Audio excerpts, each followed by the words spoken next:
अभी पीछे यहाँ पर बैक स्टेज पर उनकी अपनी एक कंपनी है जिसका कि नाम आई एम 100% श्योर आप सबने सुना होगा। उनकी कंपनी का नाम है मोबीक्विक। कितनों ने सुना है? हाथ ऊपर करिए।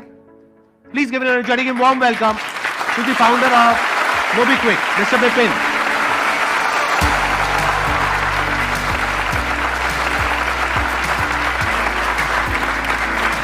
बैठिए। आपकी कंपनी के बारे में मैंने थोड़ा सा स्टडी किया तो मैंने देखा कि आपने 2009 में शुरू करा था। करेक्ट।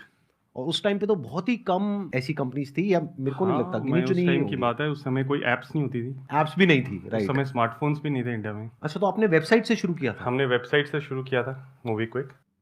मेरा आइडिया था कि इंडिया में इतने लोग हैं, हमारी पॉपुलेशन बढ़ रही है और इंटरनेट तो आएगा ही और लोग डिजिटल पेमेंट्स करेंगे ही करेंगे। तो इस हिसाब से मैंने फिर मोबीक्विक के बारे में सोचा। जब मैं काम कर रहा था इनफैक्ट उसी समय मैंने आइडिया के बारे में सोचा, बट मेरे पास थोड़े पैसे थे, ज़्यादा पैसे नहीं थे।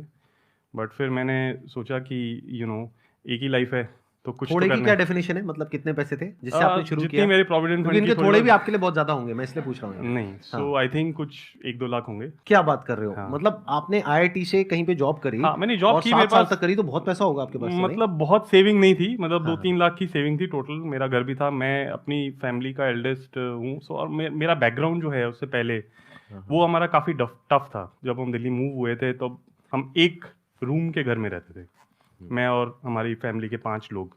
तो वहाँ से फिर आईआईटी गया क्योंकि ऐसा था कि पढ़ाई करोगे तो कुछ बन जाओगे।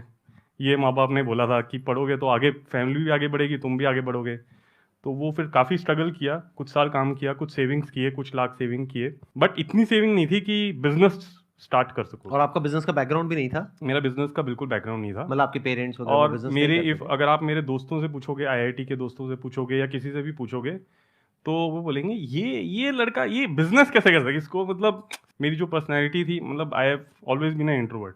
मैं हमेशा से इंट्रोवर्ट था, मुझे लोगों से बातें, मैं सिर्फ पढ़ाई करता था। तो इसलिए आईआईटी गया। आईआईटी में भी मैं अबव एवरेज था, बट मेरा कोई बहुत ज़्यादा सोशल सर्कल नहीं था, था, ना ही हाँ। मैं कोई एक्स्ट्रा करिकुलर एक्टिविटीज़ में कोई उसमें बहुत भी स्ट्रांग नहीं था। हाँ। अब ये I think I am an accidental entrepreneur. मैंने ये ज़्यादा नहीं सोचा कि इसमें बहुत ज़्यादा पैसे कैसे बनेंगे या क्या रेवेन्यू स्ट्रीम होगा, बट एक चीज़ क्लियर थी कि ये मार्केट बहुत बड़ी होने वाली है। तो उसी समय उस हिसाब से फिर मैंने सोचा कि यार एक वेबसाइट बनाते हैं, उस वेबसाइट में हम पेमेंट्स को आसान कर देंगे। एक वॉलेट बनाएंगे, वॉलेट में आप पैसे डालो, उन पैसों से आप अपना भी रिचार्ज करो, अपनी फैमिली का भी करो, ताकि आपको घर बैठे आपको वो सर्विस मिल जाए। अच्छा, तो ये आइडिया शुरू हुआ था मोबाइल रिचार्ज से स्टार्ट हुआ था, बट हमने वॉलेट उसमें डाला था। हाँ। बट स्टार्ट वहां से हुआ था। और वॉलेट भी उस टाइम पे आई एम नॉट श्योर कितने होंगे इंडिया में, बहुत ही कम होंगे। वॉलेट, आपको मार्केट में टाइम करना बड़ा जरूरी है। तो मुझे लगता है कि हम मार्केट में अर्ली थे काफी, बिकॉज 2012-13 में you were ahead of time, so we were ahead of time. हाँ। तो इसलिए कुछ टाइम इनफैक्ट हमें स्ट्रगल भी करना पड़ा। इनफैक्ट पैसे तो थे नहीं, तो फंडिंग चाहिए थी।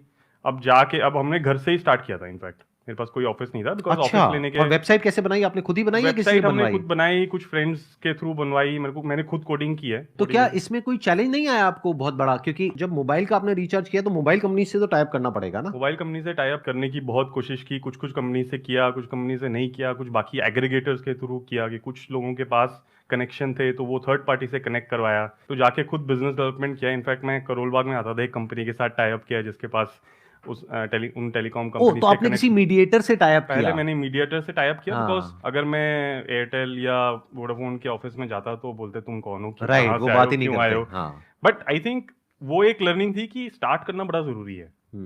एक बार अगर आपने स्टार्ट किया और मार्केट में अपॉर्चुनिटी है और मार्केट साइज बड़ी है तो फिर कुछ बन सकता है। तो आपने वेबसाइट तो बना ली, यहां तक तो समझ आता है because you are from the tech background, लेकिन उसको मार्केट कैसे किया? मैं टेक बैकग्राउंड से हूँ, मुझे मार्केटिंग का कुछ नहीं। मेरा ये आइडिया था कि मैं वेबसाइट बनाऊंगा तो कस्टमर आ जाएंगे अपने आप। और ऐसा होता नहीं है क्योंकि दुनिया में करोड़ों अरबों वेबसाइट्स हैं। तो SEO was our first weapon.